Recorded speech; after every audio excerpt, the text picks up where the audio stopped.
जी हाँ, समीर रिजवी का तूफान आया। उसने कैसे खुद को कोहली बनाया, एमएस धोनी बनाया। इम्पैक्ट प्लेयर सोना भाई, इम्पैक्ट प्लेयर की ट्रू डेफिनेशन जो है वो मुझे लगता है आज समीर ने जो है ना वो निभाई है। आप क्या कहते हैं? कि भाई ये पहले सीएसके में था लड़का, इसको 8.4 करोड़ में लिया था इन्होंने 2024 में। समीर रिजवी और बस समीर रिजवी, क्या टैलेंट है समीर रिजवी यार। पता नहीं वो एक 360 डिग्री प्लेयर होता है, ये तो कोई 720 डिग्री प्लेयर है। यानी वो जैसे जैसे शॉट इन्वेंट कर रहा है ये। हाँ। और वो जो एक स्टिग्मा था आईपीएल पे कि जी ऑलवेज हाई स्कोरिंग विकेट्स बनती हैं, ऐसा नहीं है। तो मतलब इस दफा ये इसका मतलब ये है कि बॉलिंग जो है इस दफा उनकी विकेट्स में भी फर्क है और बॉलिंग को भी थोड़ा सा शायद मैनेजमेंट ने आईपीएल की मैनेजमेंट इसको देखा।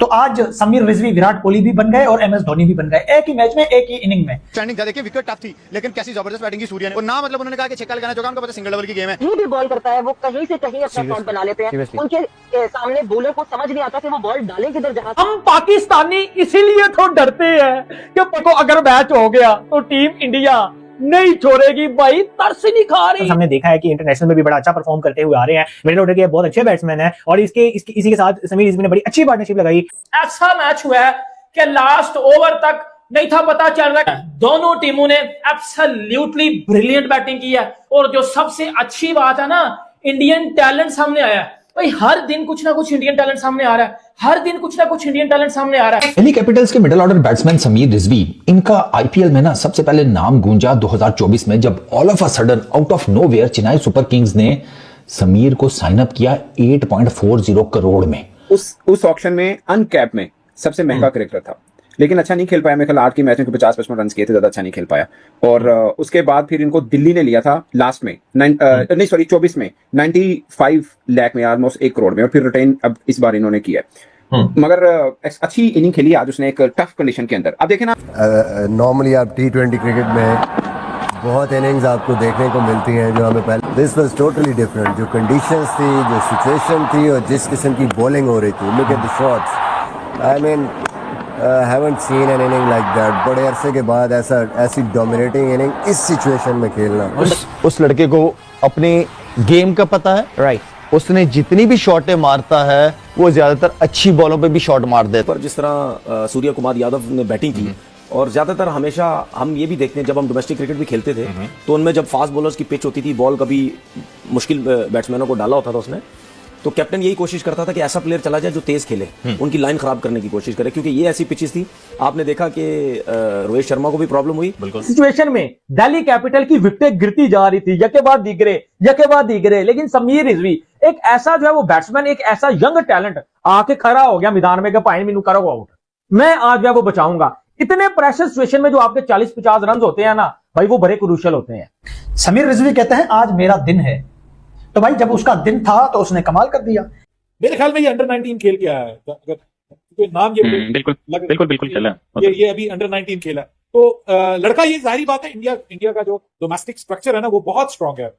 हमारा उतना स्ट्रांग नहीं है। हमारे यहाँ टैलेंट है लेकिन डोमेस्टिक क्रिकेट उतना स्ट्रांग नहीं है, और टैलेंट भी रियल टैलेंट नहीं आता, क्योंकि ग्रास रूट लेवल पे भी सिफारिश चलती है। ग्रास रूट लेवल पे भी सिफारिश, वहां पे ग्रास रूट लेवल पे सिफारिश नहीं चलती। वो अपने रियल टैलेंट को आगे लेके आते हैं, और वो फिर जब उनकी एज ग्रुप क्रिकेट में आता है तो उसके बाद अगर वो परफॉर्म करता है तो उसको कोई रोक नहीं पाता। अभी ये जो लड़का शेख रशीद है, ये भी अंडर 19 खेल के आया हुआ है ना, ये भी अंडर 19 खेल के आया हुआ है। फिर उसके बाद वो ये जो प्रभ सिमरन है, वैभव है, ये सब लड़के जो हैं ये अंडर 19 क्रिकेट खेल के, एज ग्रुप क्रिकेट खेल के आए। अगर सब अंडर 19 में नहीं भी है तो एज ग्रुप क्रिकेट जरूर खेलें। वाह भाई वाह, समीर रिजवी बने विराट कोहली और एमएस धोनी। मुझे बहुत मजा आया इनकी इनिंग्स देख के, और इसीलिए कहा जाता है कि जो आपके जो इंडिया की बात जब भी कोई दुनिया के पंडित करते हैं तो वो किसी एक प्लेयर पे बात नहीं करते, वो ओवरऑल स्ट्रक्चर की बात करते हैं कि ओवरऑल इनके पास इतने लाइक टू लाइक रिप्लेसमेंट्स हैं कि किसी एक के जाने से इनको कोई फर्क नहीं पड़ता। तो बड़ा कम टारगेट था आईपीएल के अंदर, लेकिन वो जिस तरीके से विकेटें गिरी स्टार्टिंग के अंदर, लग रहा था कि शायद इनसे चेज नहीं होगा दिल्ली से, लेकिन बाद में उन्होंने जो पार्टनरशिप लगी, एक उनका यंग लड़का और एक जिसको कहते हैं फॉरेन प्लेयर के दरमियान में, बड़ा हैरानकुन। जी हाँ, समीर रिजवी का तूफान आया। उसने मैच भी जितवाया, वो नॉट आउट वापस आया। उसने कैसे खुद को कोहली बनाया, एमएस धोनी बनाया।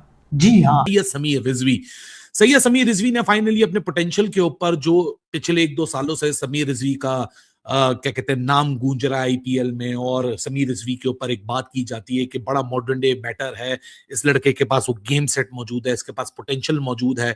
दिल्ली कैपिटल की आज शुरुआत किसी नाइटमेयर से कम नहीं थी। हालांकि जब बॉलिंग करने आए थे तो आज एक पैराडाइज था, लेकिन आज एक पीएसएल और एक आईपीएल है। आईपीएल में कहा जाए कि बॉलर्स का दिन था, गलत नहीं होगा। पीएसएल में कहा जाए बैटर्स का दिन था, गलत नहीं होगा। दिल्ली कैपिटल जीत गए। जो समीर रिजवी को अगर आप देखें कि आज उसने वो लेवल ऑफ मेच्योरिटी दिखाई, वो level of absorbing the pressure and then applying yourself and negating all whatever is going around you. This is what IPL is all about. This is what this glorifying league is all about. This give you a platform to shine and make a name for yourself.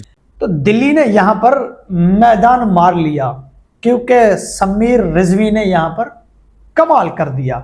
ये लगता है कि India हकीकतन इस वक्त एक most developed country है और शायद वो ऑस्ट्रेलिया को भी पीछे छोड़ गई। It's like a factory of batters. अगर इंडिया को जिस तरह एक ज़माने में कहा जाता था सना के factory of bowlers Pakistan produce करता है, तो उनकी वही वाली बात आ जाती है कि बहुत से भी प्लेयर्स हैं जो बाहर बैठे हुए हुआ if not more equally talented. और खाली अब बैटर्स ही नहीं रहने, बॉलर्स भी। आज ये बड़ी हैरानकुन बात होती है कि इतनी सी छोटी सी उम्र में आके और इस तरह की परफॉर्मेंस देना, ये वाकई एक्स्ट्रा ऑर्डिनरी कोई प्लेयर होगा तो वो कर सकता है। एक्स्ट्रा ऑर्डिनरी से भी ज्यादा कोई चीज हो तो मेरे ख्याल में वो कर सकता है। नया टैलेंट जो आ रहा है वो नया टैलेंट इस तरह का आ रहा है कि मैच के मैच या सीरीज की सीरीज ही जितवा देते हैं। उस मोमेंटम में है और जो आ रहा है वो हीरो बन रहा है। बिल्कुल बिल्कुल, वो आपके उनके नए प्लेयर जो जितने भी आएंगे ना, वो जिस तरह उनकी बॉडी लैंग्वेज नजर आती है, वो चेहरे से पता चल रहा होता है कि कॉन्फिडेंट है, कोई प्रेशर नहीं है,